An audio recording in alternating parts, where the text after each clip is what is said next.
Sir Jason, bukod rito, nang dumating ako sa Mugpog, ito rin yung kakaiba kahit sumilip ka sa buong Marinduque sa pagdiriwang ng kapestahan, eh natatangi talaga na ito yung halos bumabalik ka sa unang panahon pa na kung saan inaabutan natin mga bata pa tayo.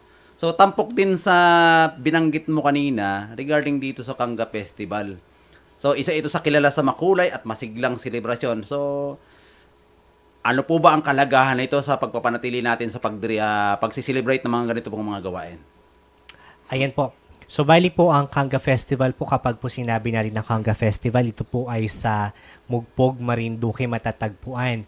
Kaya po, ang isa po sa layunin ng Tourism Office po ng Mugpog ay pagyabungin pa po lalo ang Kanga Festival sa iba't ibang uri ng patimpalak, programa, para lamang po ito po ay hindi po mawala sa atin, dahil po ang isa po sa ikinakatakot ng mga bawat bayan ay mawala sa kanila yung mga nakasanayan na nilang kultura at tradisyon.